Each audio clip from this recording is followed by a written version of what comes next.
Okay, isang para-araw mga teknik, meron tayong dito washing machine na Daewoo. Ayun ang system, problema nila. Itong problema nila. Itong wash ayaw.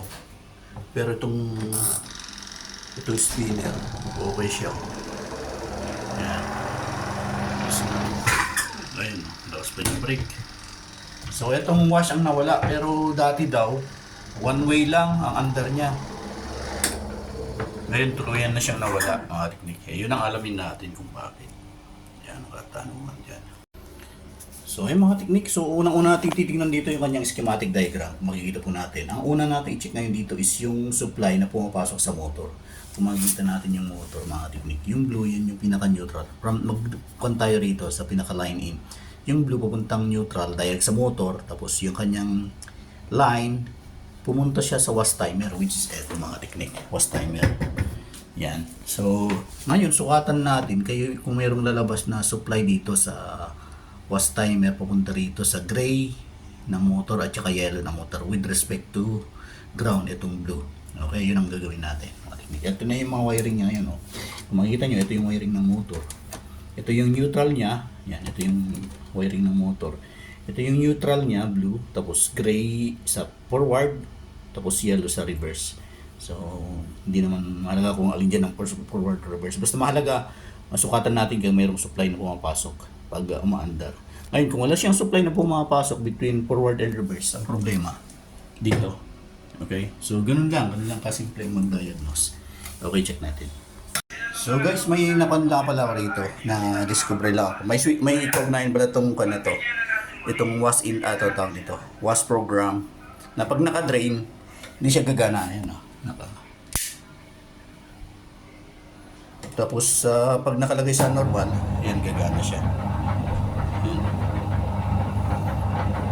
Pero yun nga, yung problema nila, naka one way lang. So yung mga technique, sukatan natin. Yan. Umagat. Ito yung common.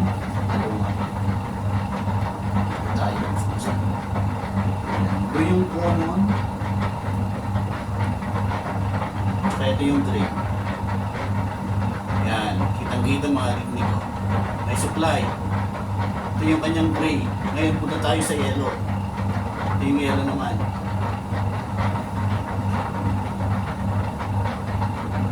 Ito yung kanyang yellow.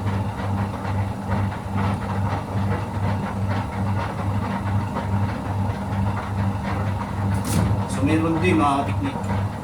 So makikita may supply din. So pareha silang may supply mga technique.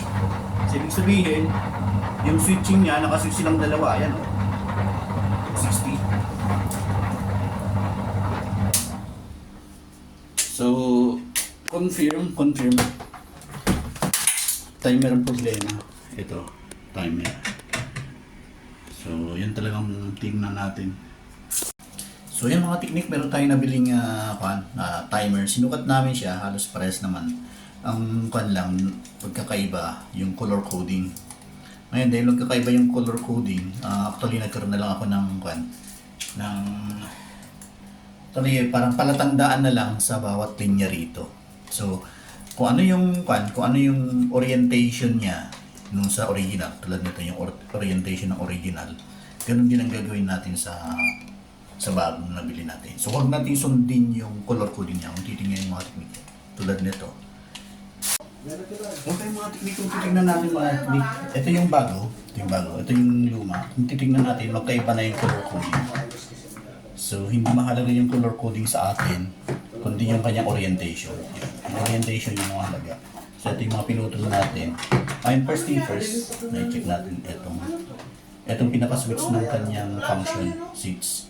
Kasi kung makikita nyo, ang ginamit niyang sa function switch niya, gray, green, at saka brown. Yan. Ito yung mga connection natin. Gray, green, at saka brown. Ayan, kung ikukumpara natin dito, yung gray, green, at saka brown, ito siya, itong tatlong to. Mga technique.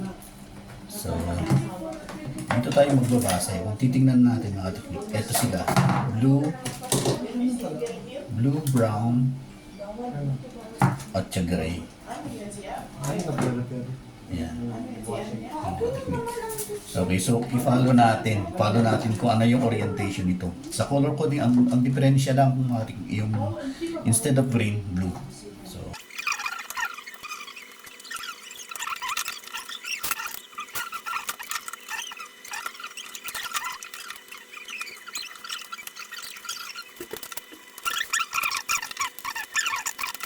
yeah, for the testing tayo mga technique, iwas natin yung mga short circuit.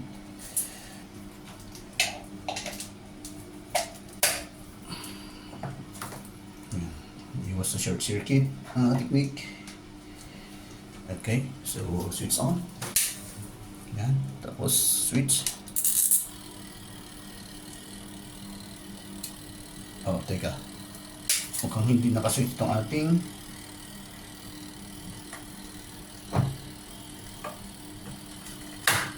on naman.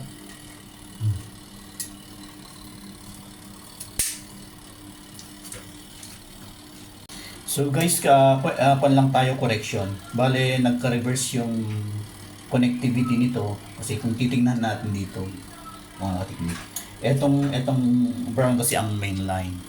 Ngayon, kung titingnan natin dito sa kanyang timer switch, halos walang contact yung brown mga technique. Which is nagkukontak lang yan for starting. So dapat starting capacitor. So merong pagkakamali sa dito sa kanilang orientation dito sa timer switch. Na supposedly yung itong black, siya yung starting capacitor which is corresponding sa red. Yan, kasi starting capacitor to base lang sa kanyang schematic diagram eh. Kung titingnan natin yung schematic diagram mga technique. Yan, tignan natin yung schematic diagram. Yung red, yung red, papunta sa starting capacitor. So, kung titingnan natin, tapos yung brown, yan, yung brown, ito yung main line eh. Which is supposedly magbibigay ng continuity pupunta sa timer switch. Pero dito sa kanilang orientation, yung brown, makikita nyo yung brown. Yan, itong pinakadulo. Wala siyang contact, hindi siya nagkaroon ng continuity. So at same lang, at pagkatapos ng ilang saglit lang, magkukontak yan for starting capacitor. Kaya itong black na natin, since siya yung mayroong direct continuity, yung black, siya yung ating pinaka-line. So ito na yung kukonek sa ating brown. Yan. Tapos itong red, which is ito yung ating starting capacitor, dito siya kukonek sa brown. So nagkabaliktad. Yung orientation nila medyo sablay. So yan, thanks God at mayroong schematic diagram at wisdom na rin ng Panginoon. So ito, ipagpalitin lang natin mga technique. Itong brown, itong main line, kabit ko sa black. Yan. Tapos itong red, which is the starting capacitor, i-connect natin dito sa brown. Yan, tapos testing natin. Yan. Yan, makikita mo dyan, yung itong gray na papunta na rito sa selector switch. Yan, siya ngayon magbigay ng supply. Yan. Bawasan lang natin yung short circuit. Test natin, iwas short circuit mga technique. Yan. Tapos yan. Lagay natin yung ating, yan, sa gitna. Yan. Tapos power on. Yan mga technique. So, manda na siya. Nakikita nyo, manda na yung ating motor. So, yan yung kanyang forward. Hintayin natin mag-reverse. Yan, thanks God. So, glory to God at naayos na. Ipa-finalize lang natin. Kailangan nating para matibay, ihinang natin to. Tsaka lagyan natin ng mga tape. Okay. Okay, so balikan niya na siya mga technique. Yan, nakaharness. Yan. Okay, lagyan lang din natin cable tie para hindi kalat-kalat. Bago natin sarado. Yan. So normal yan. Lagay natin sa... Yan, okay lang yung normal. Hello? Reverse ba?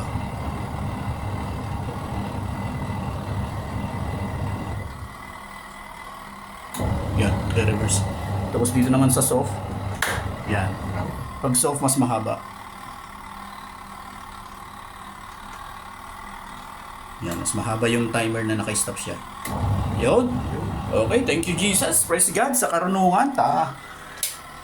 Ano natin, finalize. Isarado na natin. Maglaban na si Master. Ay, si Master, si Manager. Tapos tingnan natin yung kanyang ayan o. Pinaka-tray mga technique. Ito. Tray. Mangat siya. Okay. So, moment of truth mga technique. Ayan, final testing. Ayan, naka-on. Tapos, ayan, ito lang medyo sablay. Yung kanyang alignment. Ayun o. Oh, thank you Lord. Thank you Jesus. Sa karunungan, akala ko ibabalik natin tong ano eh. Yung pala, iba yung orientation nila. So, yan din ang wisdom sa panang Panginoon. Kailangan i-trace nating maigi kung saan yung takbo ng linya. Kasi lumalabas kanina na walang tumatakbo na linya eh, na main line. So, thanks God at na-trace natin gamit ang ating multimeter. At yan, wisdom yan ng Panginoon. So, yan. At saka ito, check na rin natin. Ayun, ang ating technique. So, dalawa sila umandar. Ayan. Okay, so hanggang dito lang tayo mga technique.